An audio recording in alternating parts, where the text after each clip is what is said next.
नमस्कार, बहुत स्वागत है आप सभी का हमारे इस खास बुलेटिन में। मैं हूं आपके साथ ज्योति यादव। चलिए बुलेटिन की शुरुआत करते हैं। डिप्टी सीएम अरुण साव ने रायपुर निवास में मीडिया से बातचीत की है। इस दौरान साव ने कहा कि रायपुर में अवैध तरीके से निवासरत लोगों के चलते कानून व्यवस्था बिगड़ने के हालात बन रहे हैं। उन्होंने प्रदेश में होने वाली अन्य प्रकार की समस्याओं का कारण बांग्लादेशी और रोहिंग्यों को बताया। साथ ही कहा कि ये आम लोगों और कानून व्यवस्था के लिए खतरा है। इन अवैध लोगों की कोई आइडेंटिटी नहीं है और ये कहां से कौन है, और इन सब बातों पर प्रशासन ने ध्यान देकर गंभीरता बरती है और जो भी अवैध रूप से रह रहे होंगे उन पर निश्चित ही कार्रवाई होनी चाहिए। वहीं उप मुख्यमंत्री ने हिंदू मुस्लिम के सवाल पर जवाब देते हुए कहा कि कांग्रेस पर निशाना साधते हुए कहा कि वे कांग्रेस का रटा रटाया आरोप है। बांग्लादेशी और रोहिंग्या के खिलाफ लंबे समय से कार्रवाई चल रही है। पर झूठ, झूठ पर झूठ, झूठ पर झूठ, बार बार झूठ बोलने से वो सच नहीं हो जाएगा। रोजगार की बात करने वाले पीएससी का ही उदाहरण, इससे बड़ा उदाहरण क्या होगा। पीएससी में एक भर्ती की, उस भर्ती में क्या किया इन्होंने, कितने लोग जेल जा चुके, कितने नौजवानों के सपनों को तोड़ा। युवाओं के साथ अन्याय और अत्याचार करने का काम कांग्रेस की सरकार में हुआ है। जिस प्रकार का मंजर आपने हम सबने कांग्रेस पार्टी के कार्यालय में देखा है, जिस प्रकार से जगह जगह कांग्रेस पार्टी के प्रदेश अध्यक्ष के पुतलों का दहन हुआ है हमेशा की तरह, तो ये बताता है कि कैसे कांग्रेस पार्टी में प्रत्याशियों का चयन हुआ है। वास्तविकता यह भी है कि कांग्रेस पार्टी को प्रत्याशी भी नहीं मिल रहे हैं, और एक तरफ प्रत्याशी नहीं मिल रहे हैं, दूसरी तरफ कांग्रेस कार्यकर्ताओं का विश्वास अपने नेतृत्व से टूटा है और जनता का विश्वास तो कांग्रेस पार्टी से टूट ही चुका है। जनता को कोई उम्मीद कांग्रेस से नहीं है। इन नगरीय निकाय चुनाव में कमल खिलेगा, भारतीय जनता पार्टी जीतेगी। एक राजनीतिक दल का प्रत्याशी राजधानी महानगर है, कैसे प्रत्याशी होने चाहिए। राजधानी की जनता जाने तो उस प्रत्याशी को कि राजधानी की जनता के लिए किसी दल का प्रत्याशी ने अब तक क्या किया और आगे वो क्या कर सकते हैं। एक राजनेता, एक राजनीतिक कार्यकर्ता चुनाव के मैदान में उतरे, महिला विरोधी कौन है ये तो बार बार प्रमाणित हुआ है। जिनके कार्यालय में राष्ट्रीय प्रवक्ता सुरक्षित ना हो, वो हमें महिला अपमान का पाठ ना पढ़ाएं। जिनके खुद के कार्यालय में पार्टी के प्रवक्ता के साथ, राष्ट्रीय प्रवक्ता के साथ, ये हमें इस तरह का पाठ ना पढ़ाएं। वास्तव में महिला विरोधी तो कांग्रेस पार्टी है। अवैधानिक रूप से रह रहे लोग और उनके कारण से कानून व्यवस्था की स्थिति निर्मित होना, शहर में, प्रदेश में अन्य बहुत प्रकार की समस्याएं इनके कारण पैदा होती है। कानून व्यवस्था के लिए भी खतरा है, आम लोगों के लिए भी खतरा है, जिनकी कोई आइडेंटिटी नहीं, कहां से आए हैं, कौन है, क्या करते हैं। इन सब बातों को ध्यान में रखकर प्रशासन ने इस पर बहुत गंभीरता से ध्यान दिया है और जो भी अवैध रूप से रह रहे होंगे उन पर कार्रवाई निश्चित रूप से होनी चाहिए। देखिए, ये कांग्रेस पार्टी का रटा रटाया आरोप है। बांग्लादेशी और रोहिंग्याओं के खिलाफ कार्रवाई लंबे समय से चल रही है। हर चीज को चुनाव के साथ जोड़ के देखना ये कांग्रेस पार्टी की आदत है। वास्तविकता ये है कि ये कानून व्यवस्था का मामला है, राज्य की सुरक्षा का मामला है, आम लोगों के सुरक्षा का मामला है, और इसलिए प्रशासन इस तरह की कार्रवाई कर रही है। जो बांग्लादेशी लोग हैं, जो रोहिंग्या हैं, यदि यहाँ रह रहे हैं तो निश्चित रूप से उन पर कार्रवाई कानून सम्मत होगी। इससे बड़ा प्रमाण क्या होगा कि हरियाणा के मुख्यमंत्री स्वयं यमुना के जल को पी रहे हैं, आचमन कर रहे हैं, और ये प्रमाणित होता है कि कैसे झूठे हैं ये कांग्रेस पार्टी और आम आदमी पार्टी के लोग। कभी एक हो जाते हैं, कभी एक दूसरे के खिलाफ बोलते हैं, तो इनकी विश्वसनीयता तो समाप्त हो ही गई है। ये कितने बड़े झूठे हैं ये बार बार प्रमाणित हुआ है। देखिए, जब नाम वापसी का अंतिम समय समाप्त हो जाएगा तब समझ में आएगा कि अंतिम प्रत्याशी कौन है। परंतु जिस प्रकार से कांग्रेस में भगदड़ मची है, जिस प्रकार से कांग्रेस में प्रत्याशियों का चयन हुआ है, ये बताता है कि कांग्रेस ने तो चुनाव में जाने से पहले हार मान लिया है।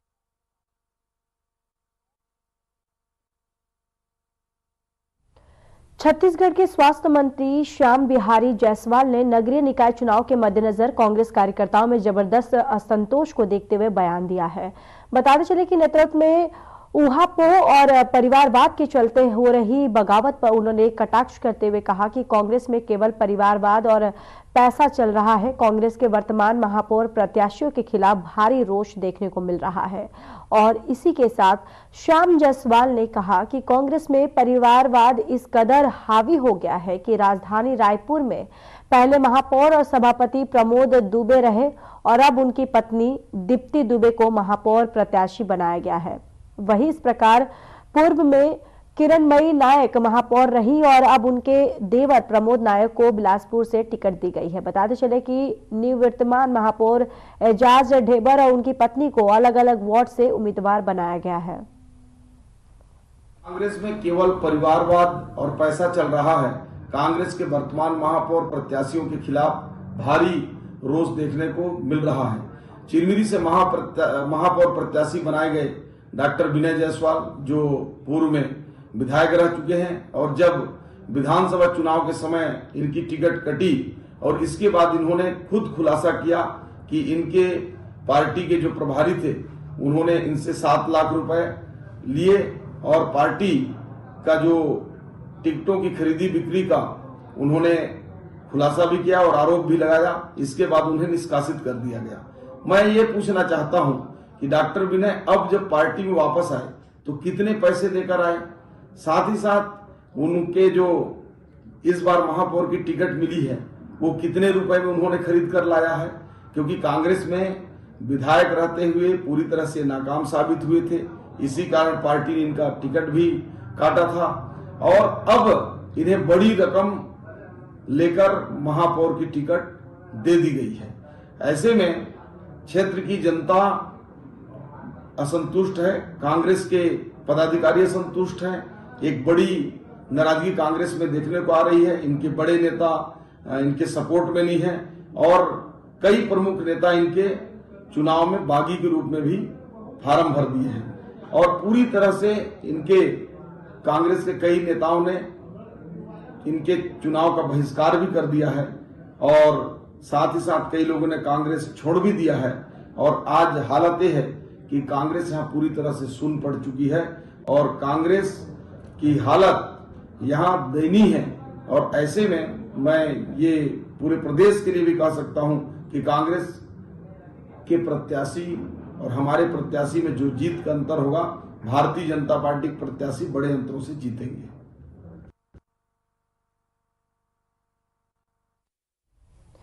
छत्तीसगढ़ सुकमा जिले में बस्तर आईजी सुंदरराज पी के नेतृत्व में नक्सल विरोधी अभियान चलाया जा रहा है और इस अभियान के तहत सुरक्षा बल के जवानों को लगातार सफलता मिल रही है। वहीं इन इलाकों में नक्सली लाल आतंक का रास्ता छोड़ मुख्य धारा में जुड़ रहे हैं और अब भी 9 नक्सलियों ने पुलिस अधीक्षक कार्यालय पहुंचकर आत्मसमर्पण किया है। आपको बताते चले कि छत्तीसगढ़ सरकार ने इन सभी नक्सलियों पर 52 लाख रुपए का इनाम घोषित कर रखा था और समर्पण करने आए सभी नक्सलियों को छत्तीसगढ़ सरकार की तरफ से दी जाने वाली प्रोत्साहन राशि 25,000 रुपए दी गई।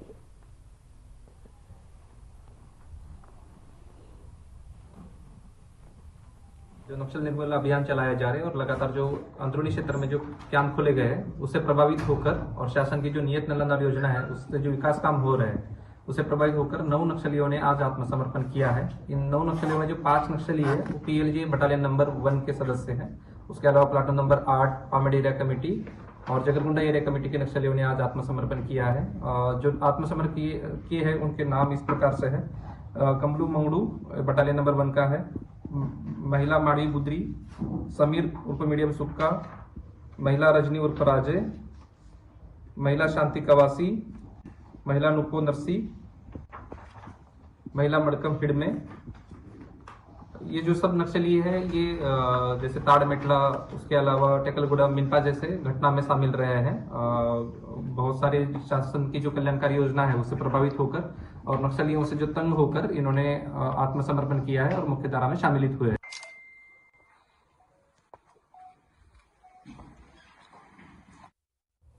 देश भर में राष्ट्रपिता महात्मा गांधी को 77वीं पुण्यतिथि पर श्रद्धांजलि दी गई।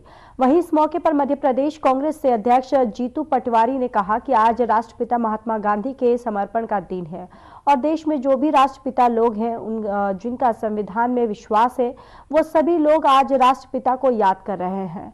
महात्मा गांधी ने पूरी दुनिया में अपना लोहा मनवाया था और वो विचारधारा प्राचीन भारत की विचारधारा है, जिसमें कृष्ण, गोविंद, गुरु नानक देव, अंबेडकर जी और गांधी जी की विचारधाराओं को जीने का दिन है।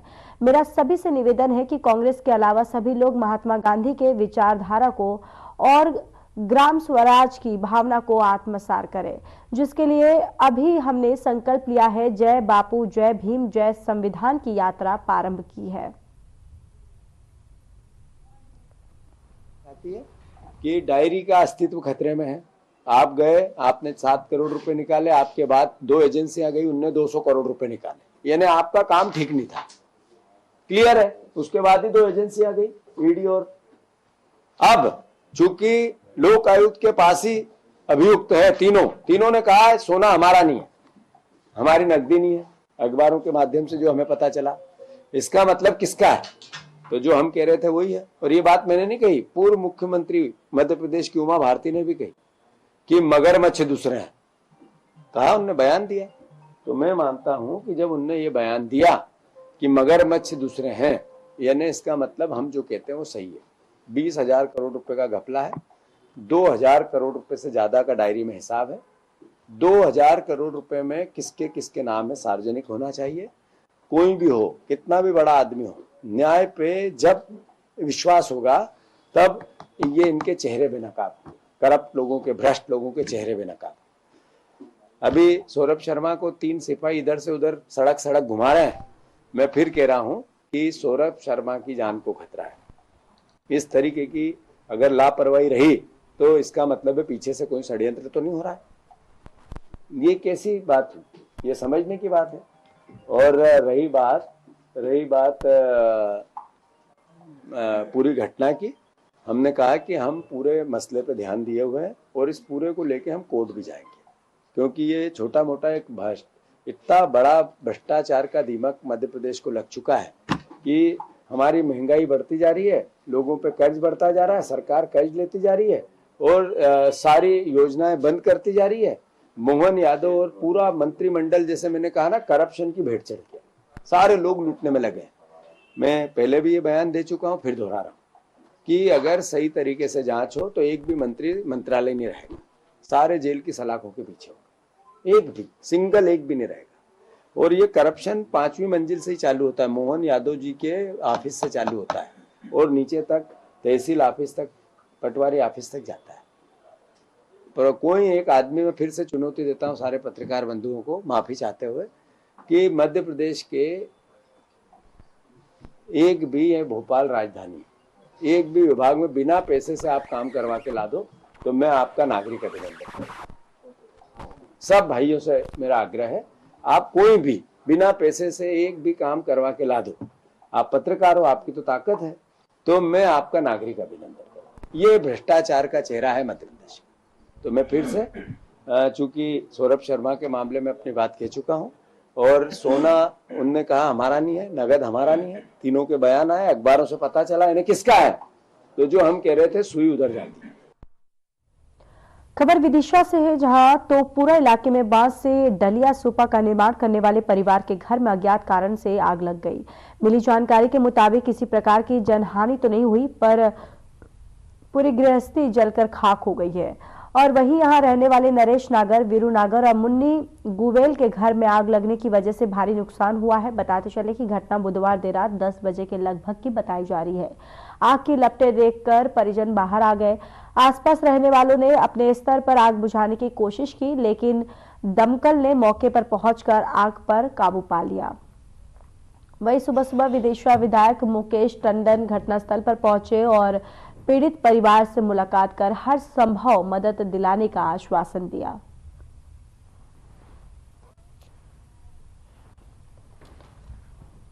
ये दुखद घटना तोपपुरा में हमारे तारा के परिवार और उनके भाई वीरू और उनके भाई के परिवार में ये दुखद घटना घटी है। अग्नि में संपूर्ण घर की गृहस्थी, जो कारोबार वो करते थे, डलिया ढोल सब नष्ट हो गए। पहनने ओढ़ने के कपड़े से लेके सारी परिवार जो है बिल्कुल एकदम घर के बाहर सड़क पे आ गया है। अभी अधिकारियों को निर्देश दिए हैं कि इसकी जांच करके जो अधिक से अधिक हो सके वो इनको मिलेगा। मैं माननीय मुख्यमंत्री जी को भी पत्र लिख के आर्थिक मदद कराने का प्रयास करेंगे। लगभग कितना नुकसान हुआ होगा सर? वो तो आकलन कर रहे हैं, सब कुछ बर्बाद हो गया। ओढ़ने बिछाने के कपड़े से लेके पहनने ओढ़ने के कपड़े, कारोबार, डलिया, सूफा, ढोल सब नष्ट हो गया। ये घटना घटी है, किस कारण घटी नहीं पता। और ये सामान का बहुत काफ़ी नुकसान हो चुका। सीजन आ रहा था, सीजन के चक्कर में हम लोग माल का स्टॉक रखते हैं, बाट डलिया का काम करते हैं हम, और हमारे ढोल मोल, उसके घर की गृहस्थी का भी सामान था, कूलर मूलर, फ्रिज व्रिज और भी सामान है, तो सब खाक हो गया सब। लगभग कितने बजे आग लगी है? लगभग 10 बजे। 10 बजे लगने के बाद पूरे मेले वाले इकट्ठे हुए। उसके बाद फायर ब्रिगेड को बुलाने के बाद आग को कंट्रोल किया गया। और फायर ब्रिगेड क्या समय पे सब हो गया था? काम आ गई? नहीं, आधे घंटे लेट आई थी, फोन लगाए थे, इसके बाद आई थी। आपका कितना नुकसान हुआ है? 12 लाख रुपए का। इतना सामान स्टॉक करके रखना पड़ता सब सीजन का। 3-4 परिवार का सामान इकट्ठा उधर ही रखा था। रात में मौके पर कोई अधिकारी वगैरह पहुंचे थे? अधिकारी आ गए थे ना। मध्य प्रदेश की राजधानी भोपाल से दिल दहलाने वाली घटना सामने आई है, जहां सीआरपीएफ आरक्षक ने अपनी ही पत्नी को गोली मारकर फिर खुद को गोली मारकर आत्महत्या कर ली है। इस घटना में पति पत्नी दोनों ही मौके पर उनकी मौत हो गई। गोली मारकर हत्या और आत्महत्या की खबर से पूरे कैंप में सनसनी फैल गई। पुलिस मामले की जांच में जुटी हुई है। दरअसल घटना देर रात सीआरपीएफ कैंप की है, जहां सीआरपीएफ के आरक्षक ने पत्नी के बाद खुद को गोली मारकर आत्महत्या कर ली। बताया जा रहा है कि मृतक आरक्षक शराब के नशे में था। हत्या के कारणों का अभी खुलासा नहीं हो पाया है। मामले की जांच में पुलिस जुटी हुई है।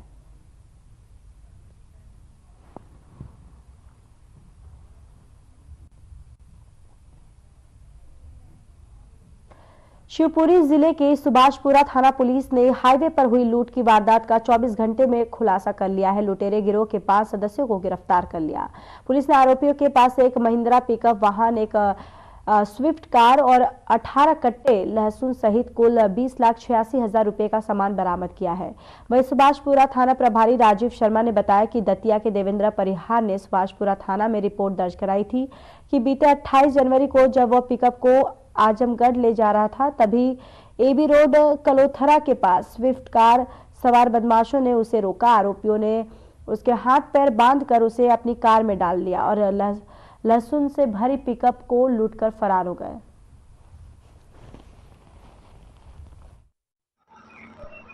अट्ठाईस तारीख को फरियादी देवेंद्र परिहार निवासी दतिया द्वारा आकर इस संबंध में सुभाषपुरा थाने पर रिपोर्ट की गई, जिसके आधार पर तत्काल पुलिस द्वारा रिपोर्ट दर्ज की जाकर इसको पकड़ने के लिए हर संभव प्रयास करते हुए टोल बैरियर आदि से। भिंड देहात थाने में उत्कृष्ट कार्य करने वाले 25 पुलिसकर्मी कर्मवीर योद्धाओं को मेडल और प्रमाण पत्र देहात थाना प्रभारी मुकेश कुमार द्वारा सम्मान पूर्वक वितरण किए गए।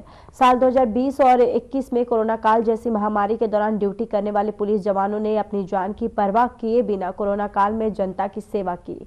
उसी के फलस्वरूप राज्य शासन द्वारा सभी पुलिस जवानों को कर्मवीर योद्धा मेडल और प्रमाण पत्र दिए गए।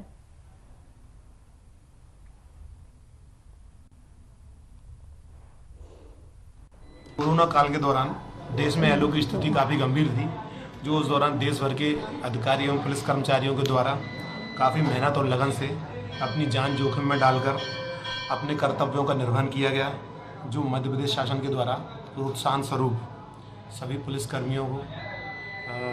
पुलिसकर्मियों को कर्मवीर योद्धा पदक से सम्मानित किया गया है, जो थाना देहात करीबन 20 पुलिस अधिकारी एवं कर्मचारियों को इस प्रोत्साहन से सम्मानित किया गया है।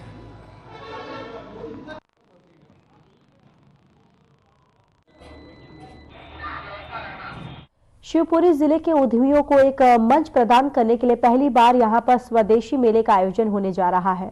बता दें कि आयोजन स्वदेशी जागरण मंच की इकाई स्वर्णिम भारतवर्ष फाउंडेशन के तत्वाधान में किया गया और जिसका उद्देश्य क्षेत्र के छोटे बड़े स्वदेशी वस्तुओं का उत्पादन करने वाले उद्यमियों के साथ स्थानीय संस्कृति, स्थानीय कला और स्थानीय व्यंजन को एक मंच प्रदान कर उनके व्यापार और क्षेत्र को बढ़ावा देना है। स्वदेशी मेला शहर के पोलो ग्राउंड मैदान में 31 जनवरी से शुरू होगा। मेले का समापन 9 फरवरी को किया जाएगा। इस स्वदेशी मेले में 160 से ज्यादा स्टॉल लगाए जाएंगे और मेला प्रभारी गोपाल गौड़ ने प्रेस कॉन्फ्रेंस करके इसकी जानकारी जो है वो दी है।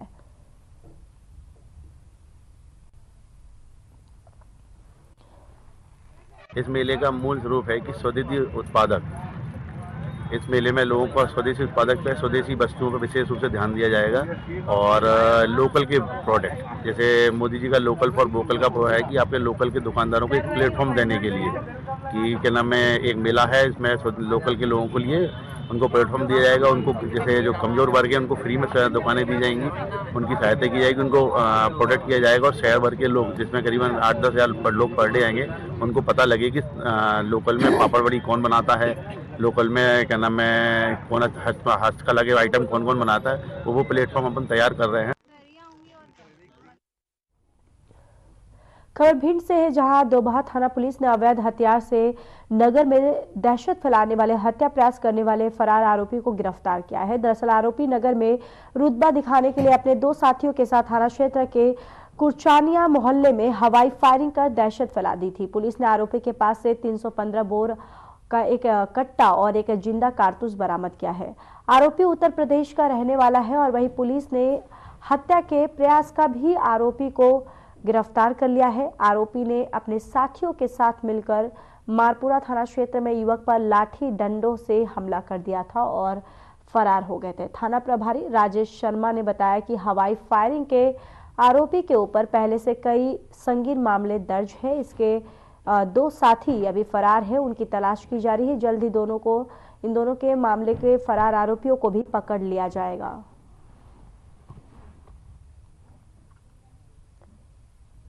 शिवपुरी पुलिस अधीक्षक अमन सिंह राठौर ने अवैध शराब के खिलाफ सख्त कार्रवाई करने के निर्देश पर पिछोर तहसील की बायापुर पुलिस ने 1200 लीटर अवैध कच्ची शराब सहित शराब बनाने में उपयोग करने वाली सामग्री को जब्त किया है। जानकारी के अनुसार मायापुर थाना प्रभारी नीतू सिंह अहिरवार ने बताया कि उन्हें मुखबिर से सूचना मिली कि ग्राम पिपरौदा उबरी में बड़े पैमाने पर अवैध कच्ची शराब बनाई जा रही है। सूचना पर पुलिस ने दबिश दी तो घरों के पीछे खेतों पर अवैध शराब से भरे ड्रम मौके पर मिले और पुलिस को देखकर 3 आरोपी मौके से फरार हो गए। पुलिस ने कच्ची शराब से भरे 6 ड्रम जब्त किए। वहीं पुलिस ने फरार आरोपियों के विरुद्ध आबकारी एक्ट के तहत मामला दर्ज कर लिया है। श्रीमान पुलिस अधीक्षक महोदय, अतिरिक्त पुलिस अधीक्षक महोदय एवं श्रीमान एसडीओपी महोदय के निर्देशन में ये कार्रवाई की गई है। अवैध जो कच्ची शराब का जो कारोबार कर रहे हैं उनके खिलाफ की गई है। इसमें ये ग्राम पिपरौदा उबारी में सूचना प्राप्त हुई थी कि यहाँ काफी समय से लोग अवैध शराब का उत्पाद वो कर रहे हैं, कारोबार कर रहे हैं।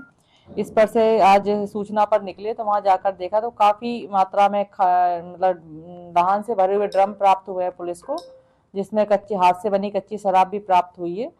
तो जो लाहन मिला है लगभग वो 4-5 हज़ार लीटर करीब मिला है, जिसको मौके पर भी पुलिस ने नष्ट किया गया है। जो शराब थी उसको मौके पर जब्त कर अपने साथ थाने लेकर आए। मौके पर शराब कितनी मिली हुई है? शराब करीबन है 1200 लीटर करीब। 1200 लीटर। जी। आरोपी गिरफ्तार हुए? आरोपी इसमें 3 हैं जो मौके पर देख के भाग गए, पर उनकी गिरफ्तारी हो जाएगी। इसमें ये कितनी लागत की शराब हुई है? लगभग है 1,26,000।